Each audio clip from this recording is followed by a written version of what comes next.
Connecticut. Congressman, first, your reaction to the New York Times report. You're referring to the Musk meeting in the Pentagon?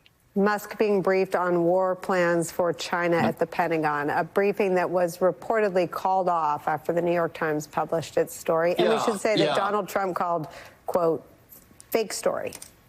Yeah, that's why I asked, because it's not exactly clear what happened. Of course, the defense secretary and the president, everybody denied that there was any briefing on plans. And, you know, what the meeting does, and we'll need to wait to find out what was actually said. And I'll tell you, like everything else that Musk touches, this is such a lost opportunity. You know, if on January 20th, Elon Musk had said, I'm going to truly make the government efficient rather than making it a clown show as he has, he would have started at the Pentagon. Why? Because of the big ticket items that the federal government spends, Medicare, Social Security, and the Pentagon. Those are the three big ticket items. If you're really looking for efficiency, you'd start at the Pentagon. And, you know, if he'd done that deliberately and carefully and not like a clown, he could have actually done a huge service to the American people. Instead, here we have a guy who was also a defense contractor. You know, we don't let the CEO of Northrop Grumman wander the halls of the Pentagon. We have a guy who we have no reason whatsoever to believe that he will show the discipline that is required around handling classified information. And we have a guy who simply breaks things, you know, who fires the people who look after our nuclear weapons and then says, oopsie, will you guys please come back? You don't want to do that when you're talking about our war fighters and their equipment and stuff. So we need to wait to see what was actually said. But I fear that the news is not likely to be good. Congressman, if you look at his interviews talking about China, he speaks about Taiwan as something to be, I think he used the word, quote, reunited with China. I mean, he also doesn't seem to understand U.S. national security prerogatives. Yeah, well, that's right. I don't think anybody would say that Elon Musk is an expert on American foreign policy or particularly aware of our history of you know, being strategically ambiguous about Taiwan with the Chinese.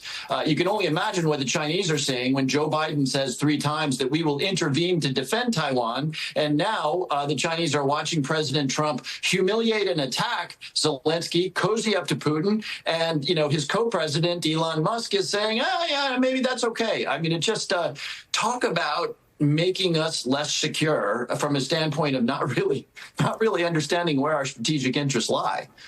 I mean, you worked alongside some of these folks that are in the cabinet that came from Congress. What does it mean to Taiwan to see men like Marco Rubio, who was a hawk on Russia, totally capitulate when Trump decides to crawl under the covers and get in bed with him? How does Taiwan feel when they see men like Rubio do that? Well, I think what Taiwan and China and Putin and Zelensky all understand now, and I think everybody understands now, is that there's only one person who matters in Washington, and all principles that might have been previously held by somebody like Marco Rubio don't matter anymore. I mean, I sit in the United States Congress, which is now fully flat on its back with the entire Republican conference in the House, with the exception of Thomas Massie. Basically, when Donald Trump says, put on clown shoes and jump, they say, what color shoes, sir, and how high? And that's a huge problem because our founders set up a system in which the Congress was the primary check on the power of the president. So we don't have that anymore. But to get back to your question, look, Taiwan understands, just as every other world leader understands, that the only thing that matters is whatever happens to be going through Donald Trump's brain in this particular moment. You've used the word clown show a couple of times. I wanted to deal with the serious before I dove headfirst into the clown pool. Republicans are afraid of their Republican voters. MAGA, the Republicans have given up republicanism for Trump 2.0. There's no qualms about it. There's no push and pull. If Access Hollywood broke today, there wouldn't be Republicans coming out and disavowing him or separating them. I mean, they're all into everything and anything. What does it mean in terms of the political opportunity Democrats have to talk to the country, including Republican MAGA voters, about Elon Musk's hostile takeover of the government, including bringing the FBI and D.C. police to independent agencies like the Institutes of Peace? How do you talk to the whole country right now about what's happening?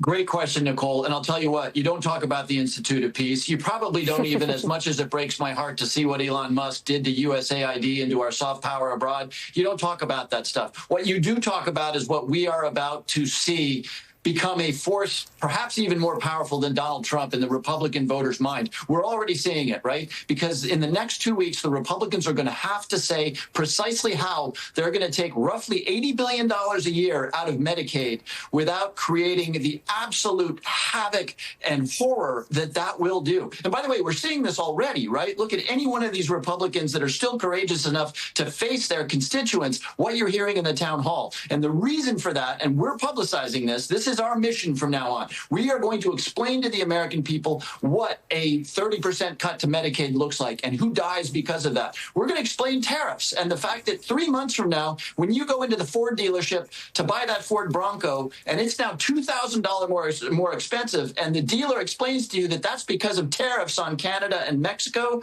and when people start seeing that their meat is not being inspected by the FDA and people are getting salmonella, when Republican voters start experiencing that, you are going to see a political reaction, if I may use the president's phraseology, like you've never seen before.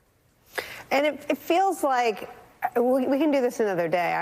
I'm not going to drop the whole sort of values that America has represented around the world with USAID and starving children and Ukrainian children that have been kidnapped. I know you care about those things, but I take your point on this.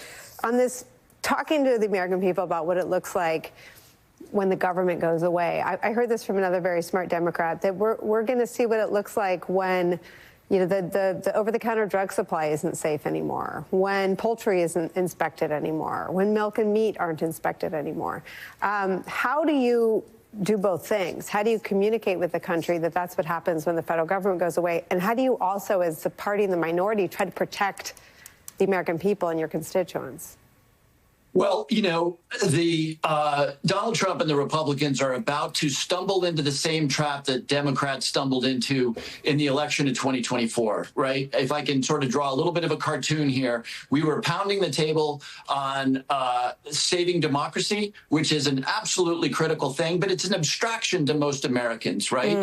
And Americans were saying, yeah, look, I think democracy is important and women's reproductive rights are important, but chicken costs $12 a pound. If I could summarize the election in 20 seconds, that's the way I would summarize it. The Republicans are not going to say, gosh, I love the idea of cutting the federal government and I love a more efficient government, but that Ford Bronco is $2,000 more expensive and my mom, who's in a nursing home, now doesn't have her Medicaid and is going to be living with me in my basement. So they are about to see what happens when you go from a good-sounding abstraction to real pain in real people's households. And you're going to see political numbers move, again, as Trump would put it, like you've never seen them before. All right, you're going to come back on the values conversation. I take your political point, but there's got to be space for it. Congressman, it's great to talk to you. Thank you for taking the time to visit with us today. Thank you, Nicole.